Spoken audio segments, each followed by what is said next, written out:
All right, we are live. I want to first start off by wishing everyone a happy Juneteenth. We made it. Let's make sure that we take some time out to celebrate and just, acknowledge where we are. But then also, what I want to do this morning is acknowledge some current Black history and, talk about people that are currently in roles in which, we should highlight and celebrate. So without further ado, I do want to introduce the next guest. This brother is somebody that not only do I consider a friend, but someone that I count on for mentorship. Someone that I've looked up to for a long time. His ability just to be multifaceted. He doesn't fall under one umbrella. This guy is amazing. So without further ado, I want to introduce my good friend, my ship, my frat brother, John Rewind Gunter. What's going on, Rewind? Hello. Thank you for having me. Happy Juneteenth. Beautiful people. Happy Juneteenth. Right, now we're going to get started. We're going to talk a little bit about you. People might not know what you do for a living, so I'm going to allow you to talk about it. But, first, actually, you know what? How about you just introduce yourself? Tell a little bit about yourself, and then we'll go on talk about Juneteenth. Definitely. So I am John Rewind Gunter Jr., as it says on the bottom of the screen. During the day, my professional career, for the most part, I am the head of threat and vulnerability management for electronic arts video games, EA Sports. I also am the curator and founder of the Dadin blog. I am also the rapper Rewind, and I am. No, that describes you perfectly. So let's jump right into it. Today is Juneteenth. What does Juneteenth mean to you, and what should it mean to our people? Yes, Juneteenth is a special holiday for me. I love Juneteenth.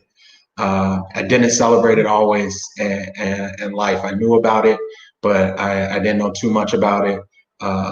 And me and my wife, actually, we took it together when we first got married. We said we're going to celebrate certain Black holidays moving forward, and Juneteenth and Kwanzaa were the two that we dedicated. Our household will celebrate. So it means a lot to me. It also means a lot living in Texas now. I live in Austin, Texas. So as you know, Juneteenth is actually commemoration of Texas free Black men in Texas finding out that they were free. So it's super special to live in Texas and celebrate Juneteenth. It also is my daughter's birthday. If you can see, I'm actually here live from a unicorn party.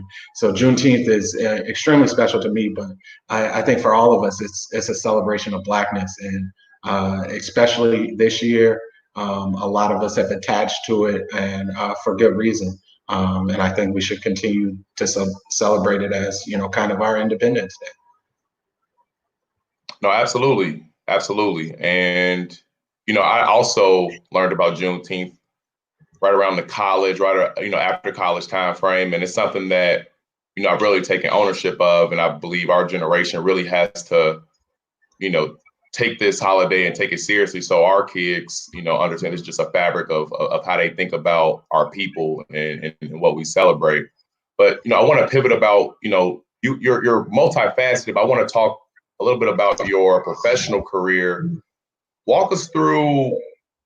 We're going to get to EA Sports, and I promised I was going to do this. So I got to do EA Sports. It's in the game. So this brother right here is the head of threat and vulnerability management. He's going to talk about that. But John, if you could walk us through, let's talk about graduating in college. What did you graduate with? What degree? And how did you and your career get from your degree to being in your current role now?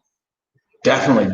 So I didn't earlier, but I do want to give the legal disclaimer that anything I say here is representative of myself, not representative of EA Sports Electronic Arts, for legal reasons, of course. I do want to make that disclaimer. However, my career was actually an interesting one. I originally went to school for web development. I wanted to be a web designer when I first got into school. I pivoted my major into information systems and IT. I thought that's kind of where I could fill a void. Like I wanted to be in a tech role. Unfortunately, I got through, most of my college experience, and I couldn't pass a math class, then, which is really odd because I like to say that I'm really good at math, but there was a course called discrete math that didn't have any numbers involved. So I couldn't pass the course. I actually got kicked out of the major at Illinois State. So I finished with what they call a youth studies degree, which basically means you went to school long enough, so we gave you a degree. And I was actually a little devastated after graduation because I didn't finish with, a secure degree in computer science or information systems. I was kind of told that I'll probably need to go get another bachelor's to actually get like the career I want. And I landed a gig with a startup company. And with that startup company, I was doing like a lot of end-to-end work in IT. I was ordering, solutions for like healthcare companies and just local companies, and I was building out their whole like Wi-Fi's, like their T1 setups, their Cisco routers and stuff like that. And the company, I won't say the name, but the company actually went under for legal reasons. They actually stole some of their clients from the company they left from, and they had a lot of finance and legal issues.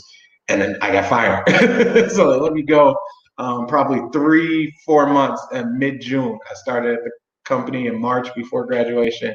I got fired in June, and I was kind of out here. I didn't know what I was going to do. And I actually leaned on the shield. I talked to some of my fraternity brothers, and they helped me get in at a help desk role at an insurance company. So I worked help desk at that insurance company for a while. Me personally, I like to always state my goals, explicitly state my goals. It helps me achieve them, but when you say them out loud, other people hear them, and sometimes other people can help you achieve them. So one of my goals was to move to Atlanta. When I first interviewed with the company, they were in Bloomington, Atlanta, and Arizona, and I told them, at the interview, I eventually want to move to Atlanta. I hope that's possible. About 2 or 3 years into the career, they said, you can move to Atlanta. I moved to Atlanta with the company. And then I had another kind of unfortunate event happen where the company went through a reorganization and they let a bunch of people go. I was actually doing really good work in the organization. And during the reorg, they moved me over to security. And so prior to that, I had no background in security. That wasn't like a specialty, nothing I wanted to go into. And I just kind of had to learn on the fly. I landed in security. This is my new role. And I learned it. I started doing really well with it. And I actually went back to school. I got into Georgia State, into their computer science program, which was actually a really prestigious program. I didn't know. I actually only applied because my wife had applied to Georgia State. So I was like, I'm going to go get a master's too. I got my master's, and from there, I moved over to McKesson Healthcare. And McKesson Healthcare gave me the opportunity to give a full roadmap and launch of their security posture. At a very young age and very early in my security career, I was faced with landscaping the security posture of a Fortune 4 company, and I did it. And being successful at kind of doing that allowed me to kind of source the opportunities that I wanted. It was a really big name company. I did really well at it. And from there, I started looking for other companies that I could apply to that I wanted to work at.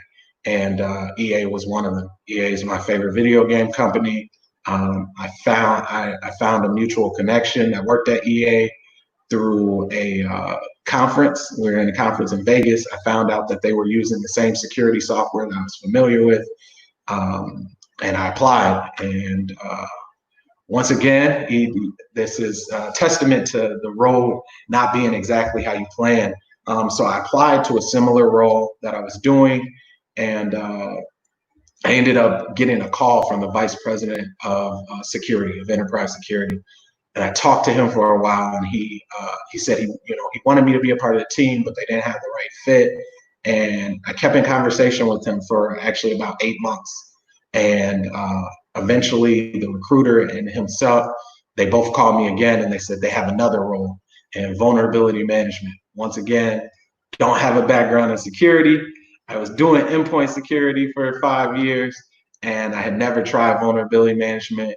And they said, I think you can do it. And I got the role, and I've been here ever since. So it's definitely been a journey, and it's been a fun one. It's also had some really low lows at times, but I love the experience. If you are just tuning in, we are speaking with Gunter, the head of threat and vulnerability management for EA Sports. And he just was pretty much telling us about his journey, and it was not, it was definitely the road less traveled. And you're from being from Rock Island, me being from Maywood, we come from communities that don't necessarily get those opportunities all the time. And so it's really important that we highlight the fact that even though we might be here in, let's say, leadership roles, it's possible. And so now I want to talk about, so you're in this role now, you're a young Black man, good looking guy. I mean, you got long hair, beard. So you are Black, you know what I'm saying? And kind of what's happening now in our society in reaction to George Floyd is it's put us in a position to really take a stance on certain things. And, it's really highlighting equities and injustices and that type of thing. So what I want to talk to you about, one, give me just like a brief, maybe minute stance on how you felt about the whole George Floyd situation, what your reaction was. And then I want you to pivot to what has that been the impact as your role in EA as it relates to being a Black man, and what your response has been to teaching your fellow, colleagues about some of the things that you go through and how you've kind of tackled that. Definitely. So one thing I'll say is really, it was really rough for me 3 weeks ago. I was going through a lot just personally, going through a lot professionally with work. And when George Floyd was murdered, it was a really interesting time, because it wasn't the same as any other time. And it's sad that we have to say any other time. I do want to highlight Breonna Taylor's story also, because that affected me heavily. I once again, I live in Austin, Texas, with only my family, my wife and my kids. Breonna's story can very much be me and my wife's story. So seeing that, a month before it, or 2 months before it truly affected me.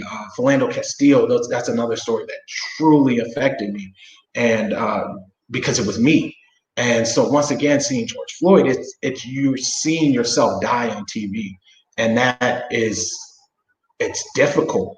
It's really difficult when you're constantly seeing yourself die, and then you have to wake up, or 5 minutes later you have to turn in a report for a huge company. So George Floyd was different from every other one, because I hadn't had time to process it myself. And when I watched the video, I cut the video off, and I said, I have to take time with this. This is something I know is heavy. I need to process. And then I woke up Friday and the whole world, the whole world had witnessed it. And that was kind of the first time the whole world had witnessed it versus just, just the Black community. And with that, as you said, in our professional realm and the realm of the allies, it was an ally overload Friday and Saturday, especially from the professional world, where I kind of never got that time to take a step back and say, I need to process this with my family and with the people around me and myself first. And so the last few weeks have kind of been really difficult and really awakening for even me on where I find my fight and how I fight. Definitely. No, I understand. It's tough having those conversations because a lot of times you're not even ready to have those conversations. Like I'm still messed up internally, just from watching it. And so, it's tough to bury that load, but the crown is heavy, and it comes with a lot of responsibility. Last, I guess, question before we pivot. Let's just talk about EA Sports. Like, how is it working there? Talk about just like, what's your favorite video game? Talk about like, just some cool tidbits to give our viewers. How does it feel just to like, do you guys play video games all day? Are you just on Madden 24/7? Like, do you get to meet any of the players? Or even some of the other games, like, some of the just, other games. Just give us some insight, hit us with like a minute of just what is it like to be an employee of EA Sports, and especially being someone that really enjoys the game, technology, IT. Like, what does that feel like for you? Oh man, so I love it. As I stated before, EA is my favorite video game company, and that was before I got the job at EA. Dragon Age, which is BioWare, published by EA, my favorite video game that ever existed. The Dragon Age trilogy, obviously, Def Jam Fight for New York, just the EA Big era, NFL Street, NBA Street, SSX Tricky, all the way into Madden. Madden was the first game that I ever owned that was mine, so back on the Sega Genesis. So it goes back. I've been playing Madden since Madden 93. And I've had every version of Madden except for 1 year, and that was because I was boycotting the NFL.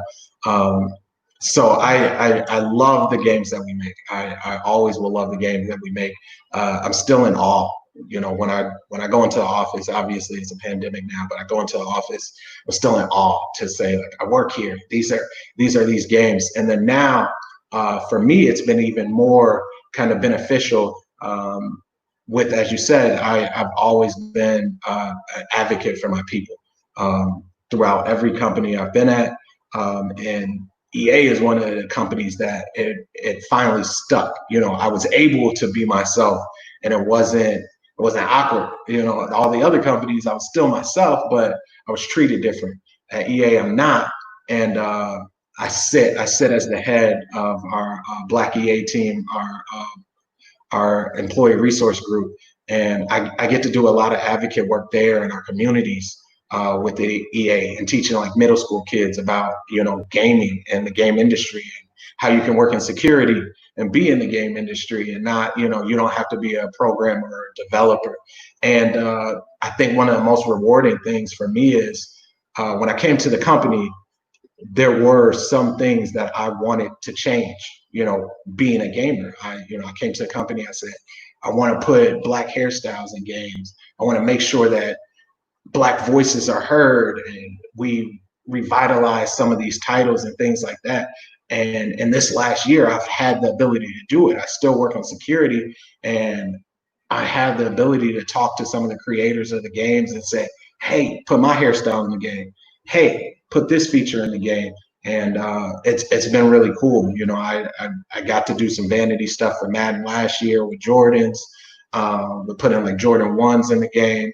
And just being able to do some of that stuff, some of the things that I love, the intersection of all of the things I love together it's dope. And we play a lot of video games. I sometimes try to say I don't play video games all day, but I was a gamer first. So I get to test some of the new games, things like that. I play video games a lot during my job. Yeah. If you're just joining us, we are here celebrating Juneteenth and having a conversation with current Black history. My friend, good brother, Rock Island native by way of Austin, Texas now. But, I'm here with John Gunter, AKA Rewind, AKA Realness. This brother is a very fortunate brother. I mean, he works for a great company. He's making a lot of money. And he's also a great family man. He has a beautiful wife, two beautiful young daughters, and just someone that is very multifaceted. We also want to talk about, we want to pivot and talk about your family life. We want to talk about you as a rapper, but let's talk about family. Let's talk about one, because I know you mentioned that today is your daughter's birthday, Shane. So happy birthday, Shane. It's actually Sid's birthday. Sid, I'm sorry. Happy birthday, Sid. Sid. I'm sorry, Sid. I love you too. Okay, Shane, I love you too. Happy birthday. But so talk a little bit about family life, talk about daddying, talk about and give us a quick just 2 minute about your family, and talk about what are the conversations that you have with them as it relates to the police and as it relates to law enforcement and how we should move, and being a leader of your family, but also a Black father. Just give us some insight into that. Definitely. And so one thing I will say is I do, as I said, I'm a curator of Dad and Blog. The Dad and Blog actually was created directly from becoming a father and being a millennial and being Black and being in this space. So I created that blog around that. I actually will have a post this weekend talking about some of those things around Juneteenth and around Father's Day. I think it's a good time to talk about what's going on. But it's being a dad right now is extremely valuable to me. It's my most important job. And the reason I say that is because I've been blessed. God gave me two girls, two beautiful Black girls. And that means that I'm raising Black women. And I think that's the scariest and the the highest appointed, kind of job that you can have. So it right now, really what I do, my daughters are 4 and 3, and they're very aware. My wife is a licensed therapist, a licensed clinical social worker. And so we talk about just mental states in general, just between me and her, just because that's the brainwave for everyone. So my kids are they're very awake in that aspect of what's going on. Every day we talk to them about being beautiful Black girls, and we continue to just affirm that that they're intelligent, that they're beautiful, that they're smart, and that one thing that I do with them every night is I go over affirmation in the mirror, and they say to themselves, "I'm smart, I'm pretty, I'm intelligent, I'm beautiful, I love me. No one can stop me from loving me. My name is Shane Michelle Gunter. My name is Sydney Mae Gunter, and I am a strong little Black girl." That's something that they say almost every night. And the reason is because we have to affirm that. I have to affirm that in my children, because I don't know if the world's going to affirm that, especially with them growing to be Black women in the world. So it's my most important task, and it's my most favorite. It's extremely rewarding. Anybody that knows, or a lot of people won't know who you are as well as I do, but John's family is really amazing, and he comes from a lineage of men that only have daughters, So, the John Gunters of the world really value the women in their life. I know you have some powerful women in your life. Rest in peace to Miss Gunter. I know she was somebody that was, very important to you. And I think that probably fuels your passion as it relates to just, being there for the women in your life and just being the kind of man that you are. I know that, your father is, I mean, probably the toughest, most thoroughest, realest man I've only met a few times, but I mean, I have the utmost respect for him. So I know where this comes from. A lot of it is in your DNA, but, a lot of it too is just the kind of man that you are. And speaking of the man that you are, let's pivot again. So you're also a hip hop artist. When I met you at Illinois State, I knew you as Rewind before I even knew that your first name was John. And so I'm not gonna ask you to spit because why would I ask any rapper to spit like right now? Like that's like dumb to do that. So I'm not gonna ask you to even spit like a quick four. I'm not gonna do that. But just give me just a little bit about how how you express your artistry through hip hop and like where you are at in your career as it relates to that. Is it something that you actively pursue? And just allow us just a brief minute of who is Rewind and how can we get to know this person? Definitely. So I just say Rewind is John Rewind Gunter Jr. The same person you heard talking for the last 15 minutes. My brand, if I have a brand, is genuine. It's real. So my music sounds like that. My music talks about what I live. No glorification, no extra things. It talks about me being a dad. It talks about me being a EA employee. It talks about me living the life that I live daily. I started rapping when I was really young. I started rapping at 13. I started writing, and I actually started writing before that. My sister taught me to write poetry to express myself, actually, because I was actually a really passionate and kind of sensitive child. So I was a crybaby. That's a nicer way to say that. I was a crybaby when I was a kid, and I used to kind of like lock myself up when I cried. And my sister came one day and she said, "Write your thoughts, the thoughts that you have, write them down." And that's how I started writing poetry. Obviously, when I became a teenager, I got a little older, poetry kind of turned to rap. And when I got into college, rap turned back into poetry. I started doing a lot of rap a cappella, started moving the poetry scene. I got to tour the Midwest in 2013. It was super amazing. And then when I moved to Atlanta, I got into the ghostwriting game. And so I started writing for the last three and a half years. I've been writing for artists. And I did, release my own music last year. And I do have some music coming up this year, obviously with the pandemic going on. Kind of trying to find out if music is right now. I have a lot of thoughts and a lot of emotions. And, I've written those down and I've created those songs, but I don't know if it's the right time to release that music. And so I think with me having kind of other avenues to fight the fight, right now music is just, I don't think it's the proper avenue. And so that's why I haven't released a lot of music in this year, although I have a lot of music that I'm kind of sitting on. But yeah, I think writers always it's expression of self and it's expression of the people around you and the stories you hear. No, I definitely appreciate that. Just that insight and just to give people the courage to say, man, you can really be whoever you want to be. A man is an architect of his own destination. One of my old coaches, Mr. Gene Mobley, used to tell me that.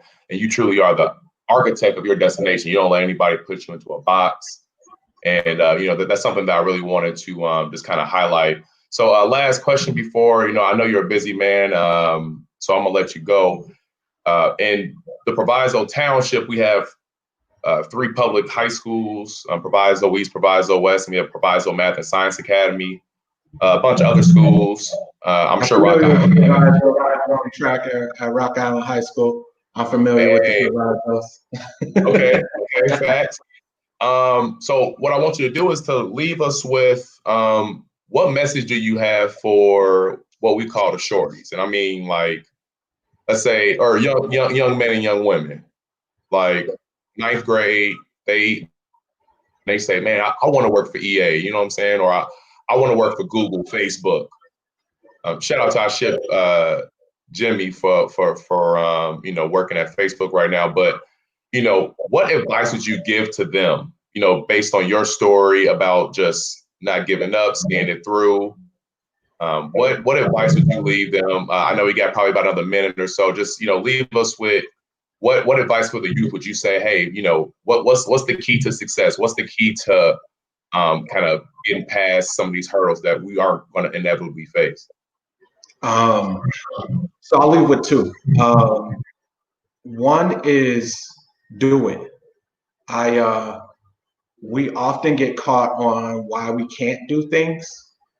And the truth is we can do it. We just, that's just an obstacle. That's just something in the way of us doing it. It's not the thing that's blocking us from doing it. And that's something that I got caught up on myself for a long time, is I can't do it because of this. I can't do it because of that.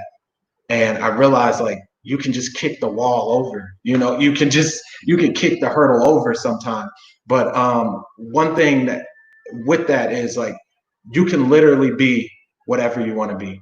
And I genuinely want to be a testament to that. If anything, use me as an example. You can be whatever you want to be, and all you have to do is figure out the way to do it. And figuring it out is the hard part. That's the hard part. But the other thing that I want to leave with the shorties, and it's something that I learned along my life and that's helped me, is make them adjust. We often conform, we often assimilate to gain progress. You're special already. You already have the gift that you have.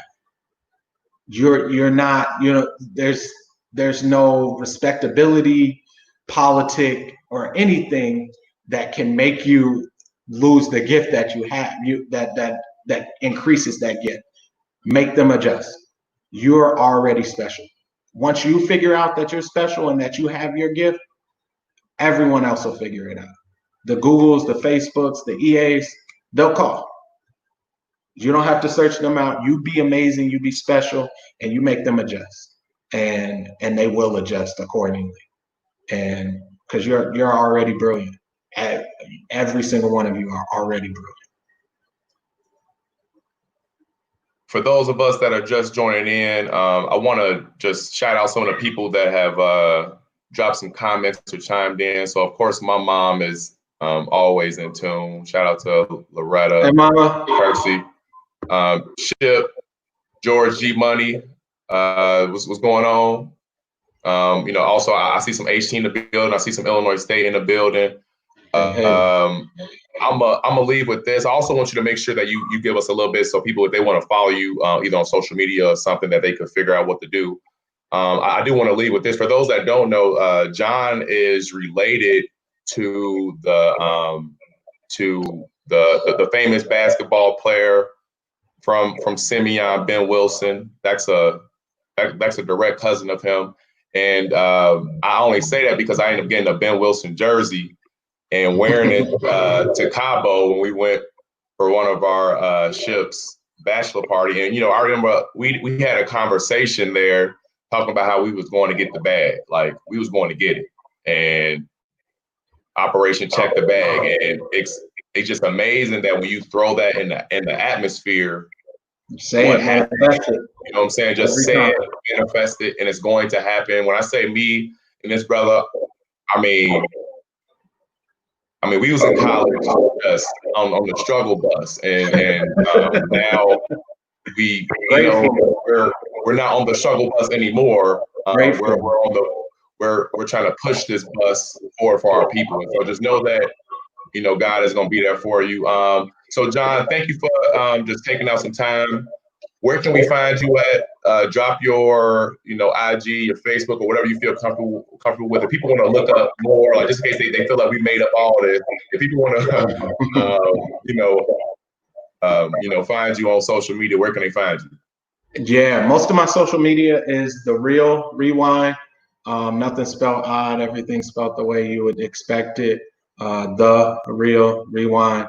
My blog website is and Instagram is hashtag Dadden, DADN. And that's spelled hashtag spelled out. So HASHTAGDADN.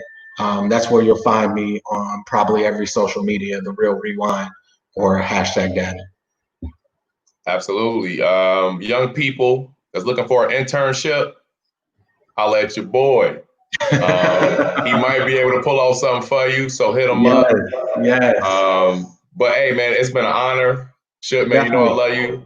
Tell Sydney I'm sorry that I got the game messed up. Tell my nieces that I love them. You know, praises to Miss Gunter. And man, it's all love. Thank you for your time, and we're gonna chat soon. Happy Juneteenth. Happy Juneteenth.